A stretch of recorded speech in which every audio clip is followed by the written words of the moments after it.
పత్రికా ప్రతినిధులకి నా పత్రికా ప్రతినిధులందరికీ నా హృదయపూర్వక నమస్కారాలు.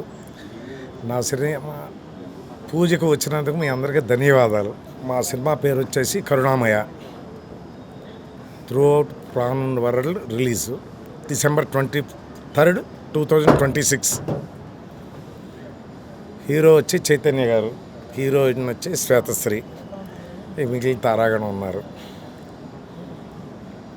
ఒక క్రిస్టియన్ రిలీజియస్ మీదగా ఈ సినిమా తీస్తున్నాం. క్రిస్మస్కి రిలీజింగ్ ఉంటుంది. ఓకే, నమస్తే సార్. ఇక్కడికి వచ్చేసిన పాత్రికేయ మిత్రులకి, ప్రింట్ మీడియాకి, ఎలక్ట్రానిక్ మీడియాకి అందరికీ నా వెల్కమ్, శుభాకాంక్షలు. Thank you so much. ముందుగా ఇక్కడికి వచ్చి మమ్మల్ని ఆశీర్వదించి మా టీంని, ఈ కరుణామయ టీంని ఆశీర్వదించిన శ్రీ శ్రీ శ్రీ వివి వినాయక్ గారికి నా హృదయపూర్వక ధన్యవాదాలు తెలియజేస్తూ ఉన్నాను. అట్లాగే శ్రీ బిఎన్ ఆదిత్య గారికి నా హృదయపూర్వక నమస్కారాలు తెలియజేస్తున్నాను. ముఖ్యంగా మా ఈ సినిమా కరుణామయ ఎంతో హృదయంతో కుటుంబ కథా చిత్రంగా దీన్ని మేము ఆన్ స్క్రీన్ మీదకి తీసుకొస్తూ ఉన్నాము. December 23న ప్రపంచవ్యాప్తంగా అన్ని భాషల్లో రిలీజ్ చేయడానికి మేము ప్రయత్నం చేస్తూ ఉన్నాం. మా ప్రొడ్యూసర్ గారు నన్ను నమ్మి నాకు ఈ కథను అప్పచెప్పి నా చేత ఈ సినిమా చేస్తున్నందుకు వారికి ఎల్లవేళలా నేను కృతజ్ఞుడిగా ఉంటాను.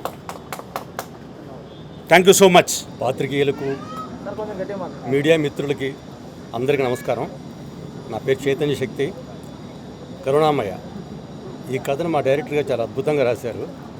డెఫినెట్గా ఈ సినిమా మంచి విజయం సాధిస్తుందని ఆకాంక్షిస్తున్నాను. అలాగే నాకు ఈ సినిమాలో అవకాశం ఇచ్చినందుకు మా డైరెక్టర్ గారికి, మా ప్రొడ్యూసర్ గారికి థ్యాంక్స్ చెప్పుకుంటున్నాను. నమస్కారం, నేను మీ స్వాతి సిరి. నాకు ఈ ఆపర్చునిటీ ఇచ్చినందుకు మా డైరెక్టర్ గారికి, ప్రొడ్యూసర్ గారికి స్పెషల్ థ్యాంక్స్ చెప్తున్నాను. అండ్ రాజేందర్ సార్కి, మహేందర్ సార్కి కూడా చాలా స్పెషల్ థ్యాంక్ యూ. మా మూవీని హిట్ చేస్తారని మనస్ఫూర్తిగా కోరుకుంటున్నాను. డైరెక్టర్ అని ఏం కాదండి, చాలా ఎమోషనల్ కనెక్ట్ అవుతారు ఈజీగా. అంటే రిలీజియస్లా కాకుండా ప్రతి ఒక్కరు కనెక్ట్ అవుతారు. అది ప్రతి ఒక్కరు కనెక్ట్ అవుతారు. ఈ వీళ్ళు వాళ్ళు అనేది అయితే ఏం భేదాలు ఏం లేకుండా చేస్తున్నాము. అండ్ అందరు కూడా అలాగే చూస్తారని ఎక్స్పెక్ట్ చేస్తున్నాం మేము కూడా. దాంట్లో నెగిటివ్స్ కాకుండా పాజిటివ్స్ చాలా ఉన్నాయి మా మూవీలో. సో అవే చూసి ఎంకరేజ్ చేస్తారని కోరుకుంటున్నాం. సార్, ఇప్పుడున్న జనరేషన్కి అంటే చాలా వరకు విభేదాలు జరుగుతున్నాయి. ఈ మూవీ ద్వారా ఏం చూపించాలనుకుంటారు? ఇప్పుడు యాక్చువల్గా విభేదాల కోసం అనేది కాకుండా అండి, ఈ మూవీలో ఒక తండ్రి తన ఫ్యామిలీ కోసం ఎంత దూరం వెళ్తాడనేది చెప్పడమే ఈ సినిమా యొక్క ఉద్దేశం. తన చేసే జీవిత గమనంలో దేవుణ్ణి ఎలా చూశారు అనేది చెప్పడమే ఈ cinema. Thank you so much. Title చూస్తే కరుణామయ అన్నారు, దాని మీనింగ్ ఏమైనా ఉందా స్పెసిఫిక్గా? ఇప్పుడు కరుణామయ అనేది మీరు ఆన్ స్క్రీన్ 23వ తారీఖు చూస్తారు సార్. నేనేం చెప్పబోతున్నాను, ఏం చెప్తున్నాను, ఆ టైటిల్ ఎందుకు పెట్టాను అక్కడ, దానికి రీజన్ ఏంటి, దానికి వాల్యుయేషన్ ఏంటి, ఇవన్నీ ఆ రోజున మీరు ఆన్ స్క్రీన్ మీద అందరూ చూస్తారు. డేట్ అనౌన్స్మెంట్ కూడా చేస్తారు, పెట్టేశారు అంటే ఈ మధ్యకాలంలో ఎక్కువ సినిమాలు సెన్సార్ ఆగుతున్నాయి అన్నమాట. సెన్సార్ కూడా రాకముందే మీరు డేట్ అనౌన్స్మెంట్ చేయడానికి కారణం ఏంటి? సెన్సారు పిలిచి మరీ చేయిస్తారు సార్, అంత గొప్పగా ఉంటుంది. ఒక్క చిన్న కట్టు కూడా లేకుండా చేయడానికి మేము ప్రయత్నం చేస్తాం. రెగ్యులర్గా ఆగస్టు సెప్టెంబర్లో షూటింగ్ కంప్లీట్ చేసి పోస్ట్ ప్రొడక్షన్ కంప్లీట్ చేసుకుని 23కి ఆన్ ది డేట్ వరల్డ్ వైడ్గా సినిమా రిలీజ్ చేస్తాం. 5 months ఉంది. 5 monthsలో మరి కంప్లీట్ అయిపోతుంది. 5 monthsలో ఖచ్చితంగా కంప్లీట్ అవుతుంది సార్.